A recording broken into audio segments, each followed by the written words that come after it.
ओम शांति। ओम शांति। ओम शांति।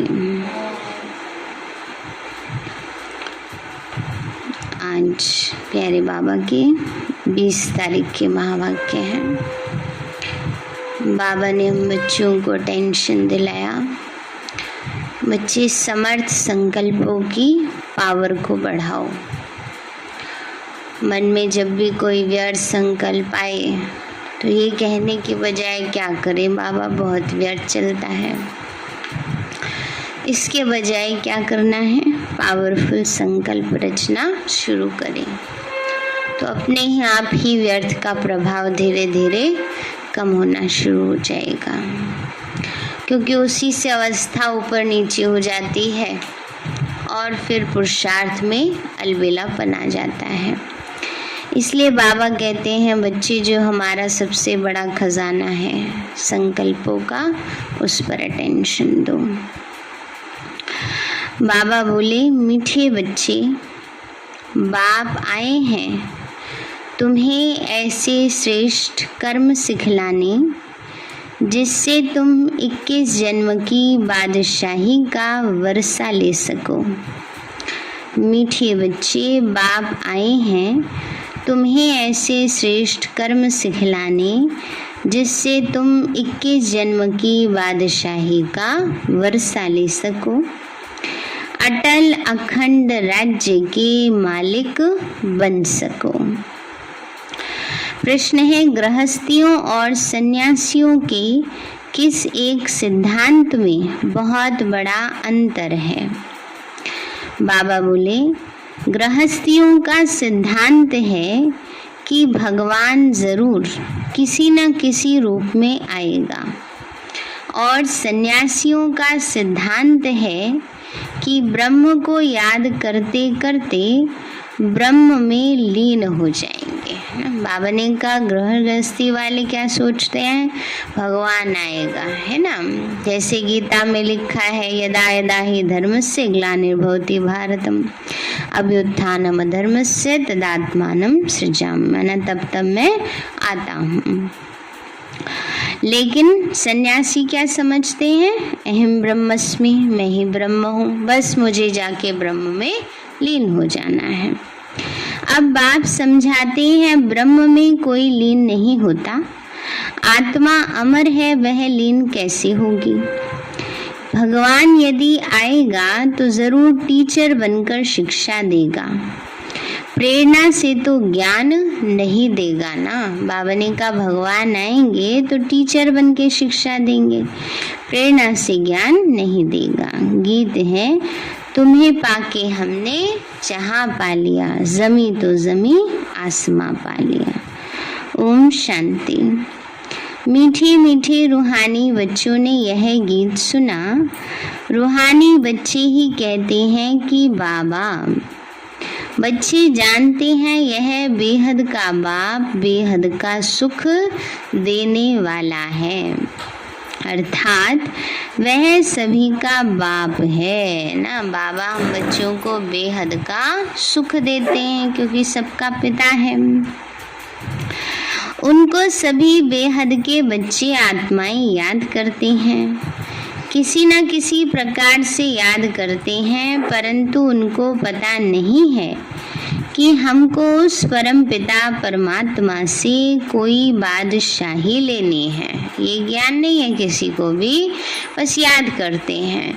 किस लिए, भगवान जी ये काम कर देना, भगवान जी ये काम कर देना। ये थोड़े पता है कि हम विश्व का मालिक बनाने आएंगे, मनुष्य से देवता बनाने आएंगे। तो बाबा कहते हैं बच्चे याद करते हैं, परंतु ये पता नहीं कि परम पिता परमात्मा से कोई विश्व की बादशाही लेनी है। तुम जानते हो हमको जो बाप सतयुगी विश्व की बादशाही देते हैं वह अटल अखंड अडोल है। बाबा ने कहा जो भगवान हमें बादशाही देते हैं उसको कोई छीन नहीं सकता, लूट नहीं सकता, क्योंकि वो अटल अखंड अडोल है। वह हमारी बादशाही 21 जन्म कायम रहती है सारे विश्व पर हमारी राजाई रहती है, जिसको कोई छीन नहीं सकता, लूट नहीं सकता। हमारी राजाई है अडोल, क्योंकि वहाँ एक ही धर्म होता है, द्वैत है नहीं। बाबा ने कहा वहाँ एक धर्म है, एक राज्य है, एक कुल है, एक मत है और एक भाषा है। द्वैत भावना नहीं है किसी बात में, है ना। कोई कुछ कहे कोई कुछ कहे नहीं। वो है अद्वैत राज्य, एक का राज्य। बच्चे जब गीत सुनते हैं तो अपनी राजाई का नशा बुद्धि में आना चाहिए। ऐसे ऐसे गीत घर में रहने चाहिए। घर में तो छोड़ो, आज तो पॉकेट में ही रहते हैं, है ना।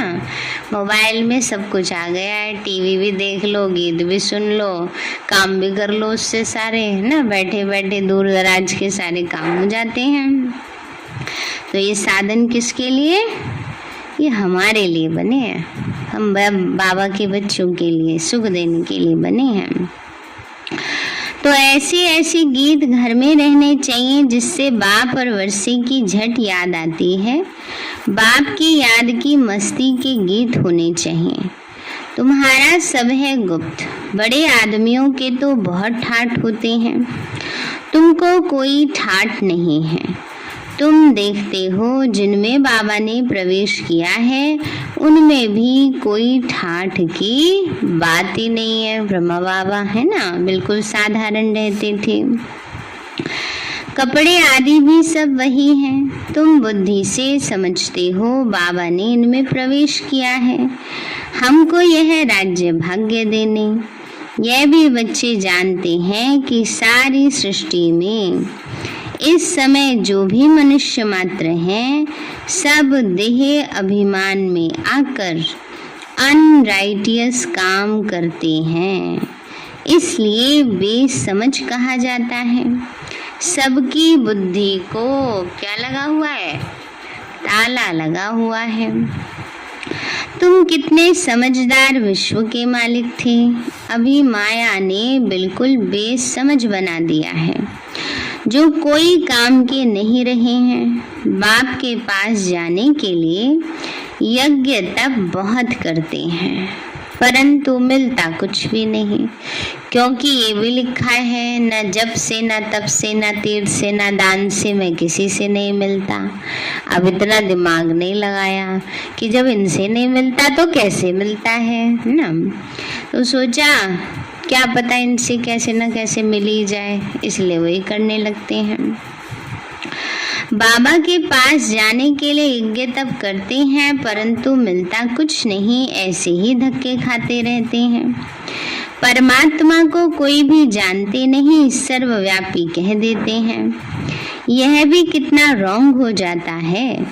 पिता अक्षर बुद्धि में नहीं आता, करके कोई कहते भी हैं, वो भी कहने मात्र, है ना, बस कहने मात्र कह देते हैं। गॉड फादर, माता पिता तुम हो। अगर परम पिता समझिए तो बुद्धि एकदम चटक उठे, है ना, एकदम टच हो बुद्धि में। बाप स्वर्ग का वर्षा देते हैं, वो है हेवनली गॉड फादर। फिर हम कलयुगी नरक में क्यों पड़े हैं? तो अब हम मुक्ति, जीवन मुक्ति कैसे पा सकते हैं? यह भी किसी की बुद्धि में नहीं आता। बाबा कहते हैं बच्चे, ये भी किसी की बुद्धि में नहीं आता कि हम कैसे मुक्ति, जीवन मुक्ति पा सकते हैं। अभी तुमको समझ मिली है, बाबा ने हमको ये राजाई दिलाई है। जब नई दुनिया, नया भारत था तो हमारा राज्य था। एक ही मत, एक ही भाषा, एक ही महाराजा महारानी थे। सतयुग में महाराजा महारानी और त्रेता में राजा रानी कहा जाता है, क्योंकि दो कलाएं कम हो जाती हैं, इसलिए राजा रानी। फिर द्वापर में वाम मार्ग शुरू होता है। फिर हर एक के कर्मों पर मदार है। कर्मों अनुसार एक शरीर छोड़ दूसरा लेते हैं। अभी बाप कहते हैं मैं तुमको ऐसे कर्म सिखाता हूँ जो 21 जन्म बादशाही ही पाते रहेंगे। ऐसे श्रेष्ठ कर्म बाबा हम बच्चों को सिखा रहे हैं जो एक जन्म नहीं लेकिन जन्म जन्म बादशाही लेंगे तो कितना सुख मिलेगा।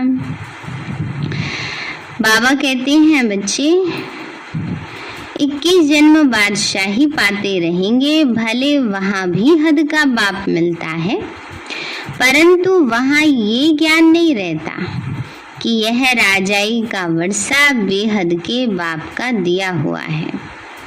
फिर द्वापर से रावण राज्य शुरू होता है तो विकारी संबंध हो जाता है।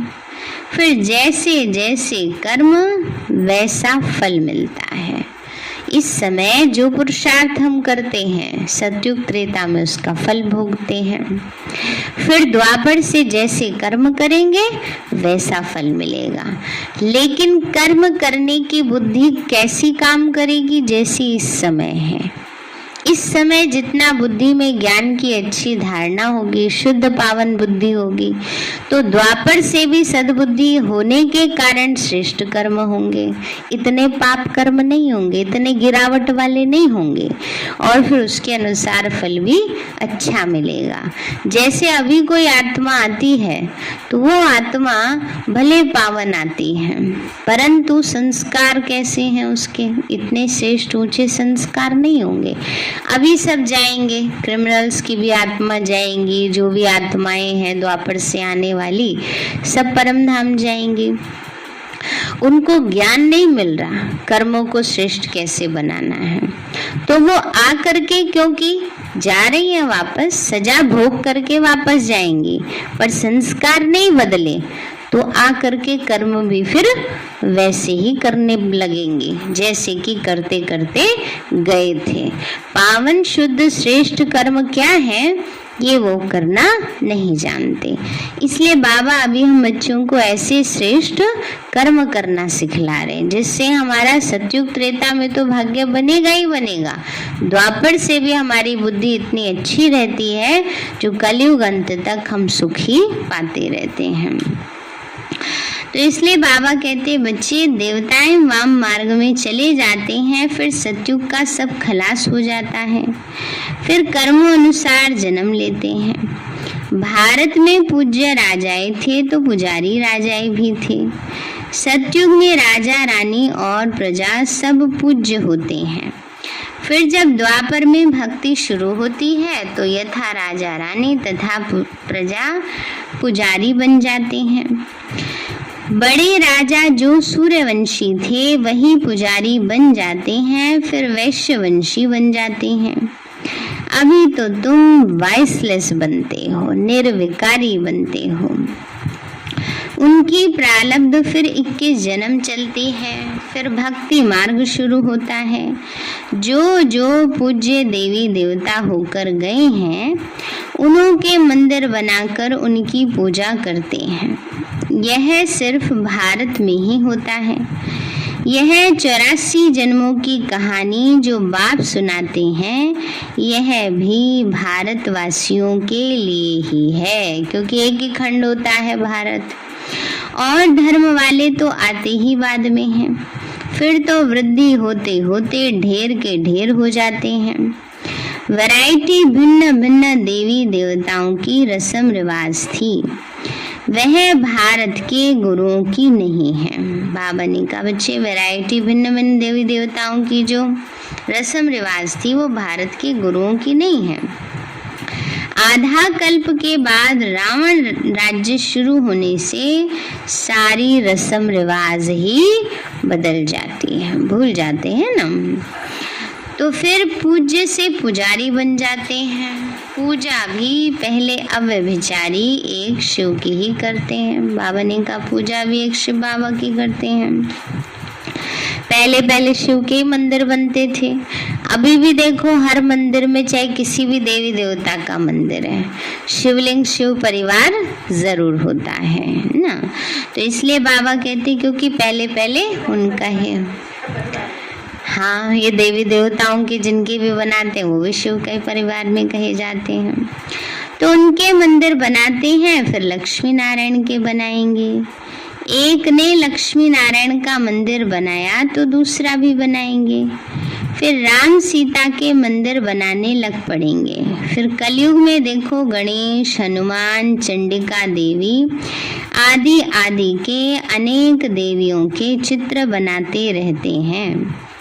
भक्ति मार्ग के लिए सामग्री भी चाहिए ना।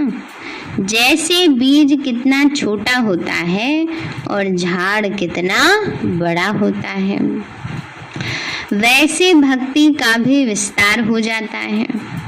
ढेर के ढेर शास्त्र बनाए जाते हैं। अब बाप बच्चों को कहते हैं यह भक्ति मार्ग की सामग्री सब खत्म होनी है। अब मुझ बाप को याद करो। बाबा ने कहा ये सामग्री सब खत्म हो जाएगी, एक ही बात पक्की करनी है, बस बाबा को याद करो। भक्ति का प्रभाव भी बहुत है, कितनी खूबसूरत है। नाच, तमाशा, गायन, कीर्तन आदि कितना खर्चा करते हैं। अभी बाप कहते हैं मुझ बाप को और वर्षे को याद करो, आदि सनातन धर्म को याद करो। अनेक प्रकार की भक्ति तो तुम जन्म जन्मांतर करते आए हो। गृहस्थ धर्म वाले ही भक्ति शुरू करते हैं, सन्यासियों को तो भक्ति नहीं करनी है। यज्ञ, तप, दान, पुण्य, तीर्थ आदि यह सब गृहस्थियों का काम है, न कि सन्यासियों का, है ना। सन्यासी तो घर बार छोड़कर चले जाते हैं, तपस्या करते हैं। भक्ति पूजा पाठ करना ये गृहस्थियों का काम है। बाबा कहते हैं बच्चे वह है निवृत्ति मार्ग वाले, उन्हों के लिए कायदा है घर बार छोड़ जाए जंगल में रहना और ब्रह्म तत्व को याद करना। वो है तत्व ज्ञानी, ब्रह्म ज्ञानी। तत्व अथवा ब्रह्म को ही ईश्वर कह देते हैं। जैसे भारतवासी असल में हैं आदि सनातन देवी देवता धर्म के, परंतु हिंदुस्तान में रहने के कारण क्या कहने लगे अपने आप को? हिंदू कहने लगे, है ना। बाबा ने कहा अपना धर्म ही हिंदू समझ लिया। अब रशिया में रहने वाले थोड़े अपने को रशियन कहने लगेंगे, रशियन धर्म का कहने लगेंगे, है ना। और कोई धर्म है वहाँ। अमेरिका में रहने वालों का अमेरिकन धर्म थोड़े ही है, वो तो राष्ट्रीयता है, नेशनैलिटी है ना। तो बाबा ने कहा लेकिन हिंदू धर्म की आत्माएं भूली जाती हैं, वो जहाँ रहती हैं उसी को अपना धर्म समझ लेती हैं। तो बाबा कहते हैं बच्चे वैसे सन्यासी भी आत्माओं के रहने के स्थान तत्व को परमात्मा समझ लेते हैं, ब्रह्म व तत्व को ही याद करते हैं। वास्तव में सन्यासी जब तम सतो प्रधान है तो जंगल में जाकर रहते हैं शांति में, ऐसे नहीं कि उन्हों को ब्रह्म में जाकर लीन होना है। बाबा कहते हैं यह उन्हों का मिथ्या ज्ञान है, लीन तो कोई हो ही नहीं सकता है। आत्मा तो अविनाशी है, वो लीन कैसे हो सकती है। भक्ति मार्ग में कितना माथा कूटते रहते हैं बाबा कहते कितना दिमाग लगाते रहते हैं, माथा कूटते रहते हैं। फिर कहते हैं भगवान कोई ना कोई रूप में कभी ना कभी आके मिलेगा। अब कौन राइट है? वो कहते हैं ब्रह्म से योग लगाकर ब्रह्म में लीन हो जाएंगे। गृहस्थ वाले कहते हैं कि भगवान किसी न किसी रूप में आएगा, पतितों को पावन बनाएगा। ऐसे नहीं कि ऊपर से प्रेरणा द्वारा ही सिखलाएंगे। टीचर घर बैठे प्रेरणा करेंगे क्या? प्रेरणा अक्षर तो है ही नहीं। बाबा कहते हैं टीचर सोचे यहाँ से ही मैं मन मन में पढ़ा देता हूँ, बच्चे अपने आप मन मन में पढ़ लें। होगा ऐसा? ऐसा नहीं होता। सामने बैठ कर के पढ़ाते हैं, समझाते हैं, 10 बार बताते हैं तो भी बच्चे भूल जाते हैं। तो ऐसे ही बाबा कहते हैं मुझे भी परिवर्तन करने के लिए बच्चों को आना ही पड़ता है। भले शंकर की प्रेरणा से विनाश कहा जाता है, परंतु ये तो ड्रामा की नूंद है। उन्हों को यह मूसल आदि बनाने ही है, प्रेरणा की तो बात ही नहीं। मनुष्य तो कह देते हैं कि भगवान की प्रेरणा से सब होता है, या कहते हैं कि शंकर की आंख खुलने से प्रलय हो गई। ये सब कहानियां हैं, अर्थ तो कुछ भी नहीं समझते। किसके भी मंदिर में जाएंगे तो कहेंगे अच्युतम केशवम राम नारायणम जानकी वल्लभम ना, अर्थ कुछ भी नहीं समझते। कोई भी अपने बड़ों की महिमा नहीं जानते, धर्म स्थापक को गुरु कह देते हैं। वास्तव में उनको गुरु कहना तो रॉन्ग है। बाबा ने कहा धर्म स्थापक को गुरु कह देते हैं, अब उनको गुरु कहना ये भी जैसे रॉन्ग है, क्योंकि गुरु माना जो सदगति करे, साथ ले जाए।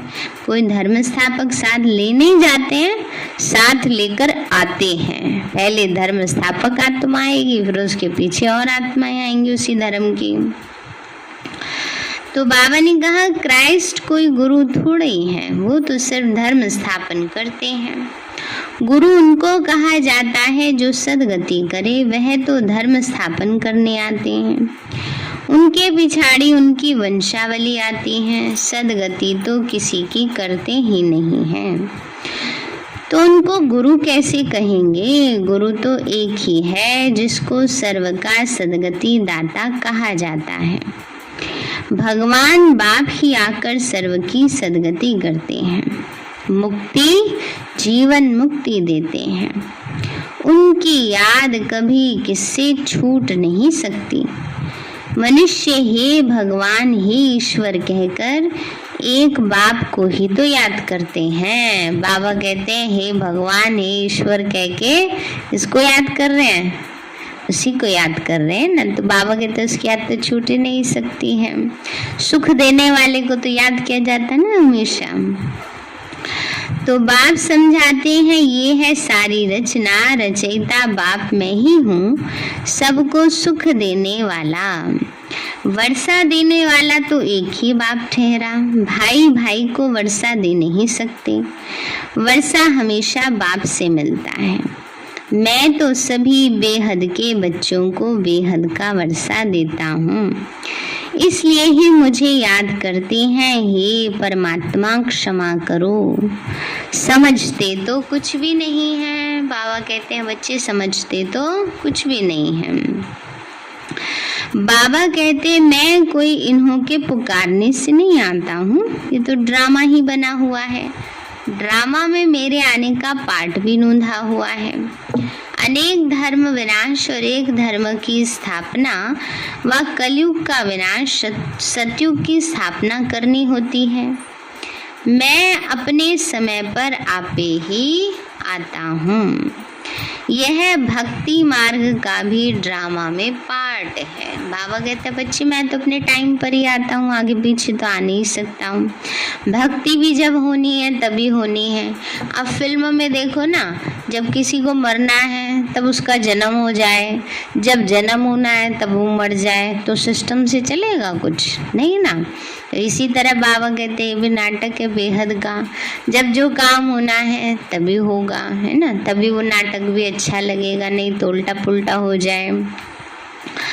तो इसलिए बाबा कहते हैं बच्चे तो ये नाटक है बेहद का। कल्प पहले भी बाबा आप ब्रह्मा तन में आए थे, यह ज्ञान अभी तुमको मिलता है, फिर कभी नहीं मिलेगा। ये है ज्ञान, वो है भक्ति। ज्ञान की प्रारब्ध है चढ़ती कला। कहा जाता है सेकंड में जीवन मुक्ति। जनक को सेकंड में जीवन मुक्ति मिली थी, लेकिन क्या एक जनक ने ही जीवन मुक्ति पाई? परमात्मा क्या एक राजा जनक को ही जीवन मुक्ति देंगे, बाकी नहीं और किसी को देंगे? तो बाबा ने कहा हम सब बच्चों ने पाई है ना, इस समय पा रहे हैं। जीवन मुक्ति सब पाते हैं, सारी विश्व पाती है। बाबा बच्चों को बड़ी गहरी बात समझा रहे हैं। सारी विश्व जीवन मुक्ति पाती है। सारी विश्व जीवन मुक्ति पाना माना जीवन जीते मुक्त अवस्था में रहना। कैसी मुक्त अवस्था? दुख से मुक्त। पुराने संस्कारों से, ना बुराइयों से मुक्त। तो जब भी जो आत्मा आती है, क्योंकि वो परम धाम से आई है, पावन शुद्ध आत्मा है, तो उसका पहला जन्म कैसा होगा? जीवन मुक्त अवस्था का होगा। उसको कोई दुख नहीं होगा, परेशानी नहीं होगी, क्योंकि उसने आके कोई पाप कर्म नहीं किया है। लेकिन क्योंकि वातावरण खराब है, तो संग के रंग में आकर पाप कर्म करना शुरू कर देते हैं। हम आत्माएं परम धाम से आएंगी, सतयुग में आएंगी, तो वहाँ वातावरण बहुत शुद्ध है, पावन है, सतो प्रधान है। 21 जन्म तक सुख पाएंगी, बाद में भी पाती रहेंगी। तो हमारी जीवन मुक्ति है सतो प्रधान जीवन मुक्ति, और इस समय आने वाली या द्वापर से आने वाली आत्माओं की जीवन मुक्ति है रजो और तमो प्रधान जीवन मुक्ति, ना। इसलिए बाबा हम बच्चों को कहते हैं, बच्चे जीवन सारे विश्व ही जीवन मुक्ति पाती हैं, लेकिन परसेंटेज है, हमारी 100% है, और उनकी जैसी जब आत्मा जो आ रही है उसको उतना सुख मिलता है। बाबा ने कहा, बच्चे सदगति व जीवन मुक्ति एक ही अक्षर है। जीवन मुक्त अर्थात जीवन को मुक्त करते हैं इस रावण राज्य से। बाबा जानते हैं बच्चों को कितनी दुर्गति हो गई है, बिल्कुल ही दुखी हो गए हैं। उन्हों की फिर सदगति होनी है, पहले मुक्ति में जाकर फिर जीवन मुक्ति में आएंगे, शांति धाम से फिर सुख धाम में आएंगे। यह चक्र का राज बाप ने समझाया है। बाप कहते हैं, इस समय सारी सृष्टि का झाड़ जर्जरीभूत तमो प्रधान हो गया है, इसलिए कोई भी अपने को आदि सनातन देवी देवता धर्म का समझते नहीं। आदि सनातन देवी देवता धर्म के थे, क्योंकि देवताएं पवित्र थे। हम अपवित्र पतित अपने को देवता कैसे कहलाएं? इसलिए कहा जाता है, इन विकारों को छोड़ते जाओ। यह विकार आदि आधा कल्प से रहे हैं, अब एक जन्म में इनको छोड़ना, इसमें मेहनत लगती है। मेहनत बिगड़ थोड़े ही विश्व का मालिक बनेंगे। अब बाबा कहते विश्व का मालिक बनना है तो कुछ तो मेहनत करो ना।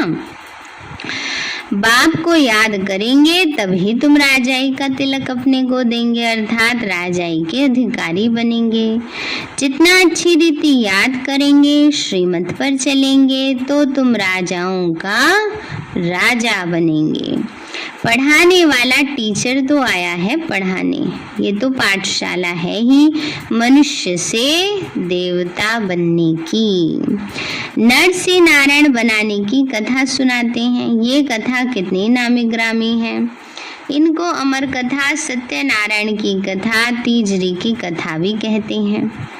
देखो गीत कितना अच्छा है ना। गीत कौन सा था? तुम्हें पाके हमने जहां पा लिया। तो बाबा हमको विश्व का मालिक बनाते हैं, जो मालिक बना कोई लूट ना सके। बाबा ने कहा आजकल तो सबको अपनी कुर्सी का डर है, माँ पर कोई डर नहीं रहता, बिल्कुल निर्विघ्न राज्य चलता है।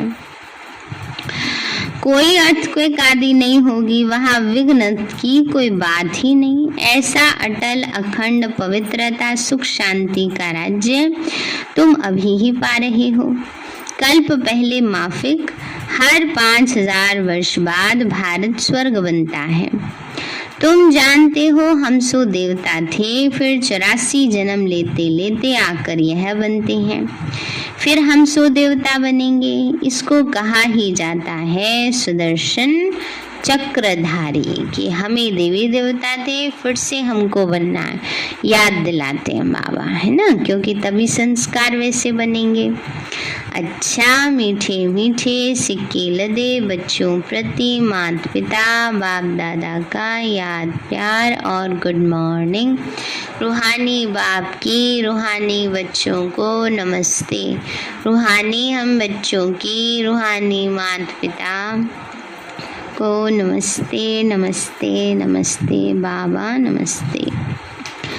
धारणा के लिए मुख्य सार है, अपने आप को राजाई का तिलक देने के लिए याद की मेहनत करनी है।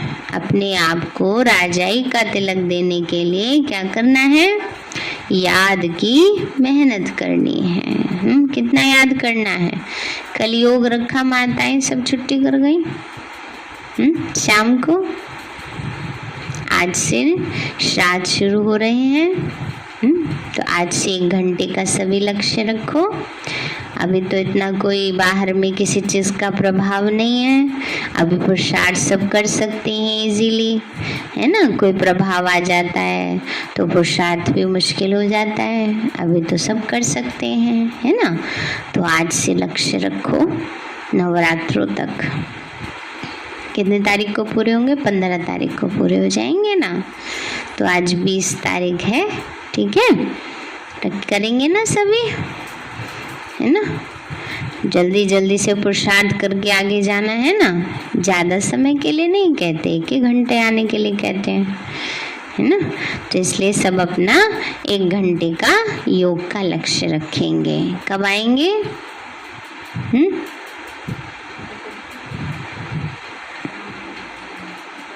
4 बजे आ सकते हैं माता जी, 4 बजे।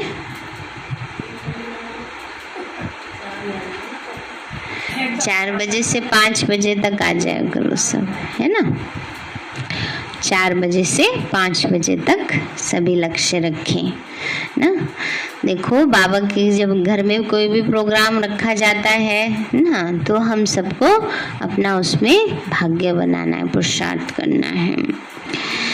तो अपने आप को राजाई का तिलक देने के लिए याद की मेहनत करनी है, सब विकारों को छोड़ देना है। दूसरा है ब्रह्मा बाप समान साधारण और गुप्त रहना है, बाहर का ठाठ आदि नहीं करना है ना, बाहर का ठाठ दिखावा नहीं करना है। अपने भविष्य राजाई के नशे में रहना है। वरदान दिया बाबा ने, नॉलेजफुल, पावरफुल और लवफुल स्वरूप द्वारा हर कर्म में सिद्धि प्राप्त करने वाले सिद्धि स्वरूप भव। नॉलेजफुल, पावरफुल और लवफुल स्वरूप द्वारा हर कर्म में सिद्धि प्राप्त करने वाले सिद्धि स्वरूप भव। बाबा बोले, जब वाणी द्वारा सर्विस करते हो तो मनसा पावरफुल हो, मनसा द्वारा दूसरों की मनसा को चेंज करो, अर्थात मनसा द्वारा मनसा को कंट्रोल करो। माने इतने पावरफुल वाइब्रेशंस हो कि हमारे मन के अच्छे संकल्प दूसरे के मन के खराब संकल्पों को बदल दे। जैसे दादी जानकी जी और यूरी गैलर दोनों का एक वो हुआ था, जिसमें कि इन सबने फील किया कि कैसे दादी जी की मन की शक्ति इतनी पावरफुल है कि सबके मन ऑटोमेटिकली शांत हो गए। तो इसी तरह बाबा कहते हैं कि हमारे मन इतना पावरफुल बन जाए, हमारे अच्छे मन के वाइब्रेशंस दूसरों के खराब संकल्पों को बदल दें। तो बाबा ने कहा है, इसलिए वाणी द्वारा लाइट माइट देकर नॉलेजफुल बनाओ और कर्मणा अर्थात संपर्क व अपनी रमणीक एक्टिविटी से उन्हें असली फैमिली का अनुभव कराओ। ऐसे जब तीनों स्वरूप में रहकर हर कर्म करेंगे तो सिद्धि स्वरूप स्वतः ही बन जाएंगे। स्लोगन है, अपने पास शुद्ध संकल्पों की शक्ति जमा करो तो यह शक्ति सेफ्टी का साधन बन जाएगी। अपने पास शुद्ध संकल्पों की शक्ति जमा करो तो यह शक्ति सेफ्टी का साधन बन जाएगी। सार है, मीठे बच्चे, बाप आए हैं तुम्हें ऐसे श्रेष्ठ कर्म सिखलाने जिससे तुम 21 जन्म की बादशाही का वर्षा ले सको, अटल अखंड राज्य के मालिक बन सको। प्रश्न है, गृहस्थियों और सन्यासियों के किस एक सिद्धांत में बहुत बड़ा अंतर है? बाबा बोले, गृहस्थियों का सिद्धांत है कि भगवान जरूर किसी न किसी रूप में आएगा, और सन्यासियों का सिद्धांत है कि ब्रह्म को याद करते करते ब्रह्म में लीन हो जाएंगे। अब बाप समझाते हैं, ब्रह्म में कोई लीन नहीं होता, आत्मा अमर है, वो लीन कैसे होगी? भगवान यदि आएगा तो जरूर टीचर बनकर शिक्षा देगा, प्रेरणा से तो ज्ञान नहीं देगा ना। अच्छा, ओम शांति। मीठे बाबा, आपने हमें सब कुछ दिया। आपका पदम गुणाबार शुक्रिया। प्यारे बाबा, आप हमें ज्ञान, गुणों, शक्तियों, वरदानों और सद्बुद्धि से भरपूर करते हो। आपका बार बार शुक्रिया। मीठे बाबा, आपने मुझे आत्मा को, इस सेवा स्थान को, विश्व की सर्वात्माओं को निर्विघ्न बनाया। आपका बार बार शुक्रिया। प्रकृति के पांचों तत्वों का भी शुक्रिया। साइंस के साधनों का भी शुक्रिया। लौकिक अलौकिक परिवार का भी शुक्रिया। हे तन, तुम्हारा भी शुक्रिया। विश्व की सर्वात्माओं का और ब्रह्मांड की सारी शक्तियों का सब प्रकार का सहयोग देने के लिए शुक्रिया।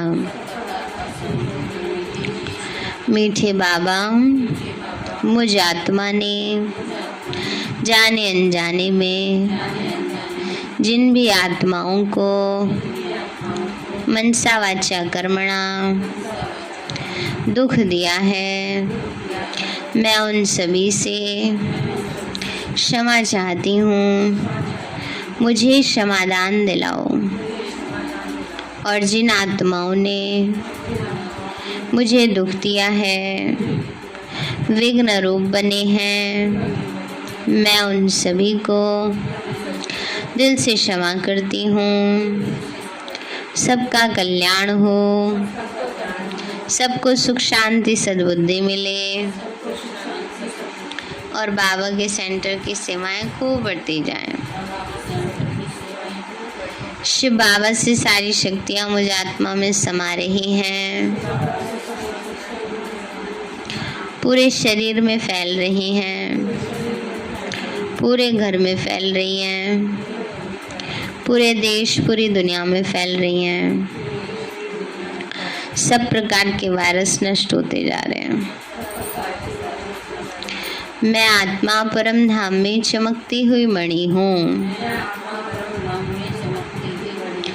सतयुग में पावन देवताई शरीर में पहले नंबर जन्म में रॉयल फैमिली में हूँ। मैं अष्टभुजाधारी देवी दुर्गा हूँ। विघ्न विनाशक गणेश हूँ। मैं बाबा की छत्र छाया में पलने वाली सर्वश्रेष्ठ ब्राह्मण आत्मा हूँ। मैं फरिश्ता हूँ। मेरे साथ सब कुछ बहुत अच्छा होगा। मेरे साथ सब कुछ बहुत अच्छा होगा। मेरे साथ सब कुछ बहुत अच्छा होगा। मेरे साथ सब कुछ बहुत अच्छा होगा। मेरे साथ सब कुछ बहुत अच्छा होगा।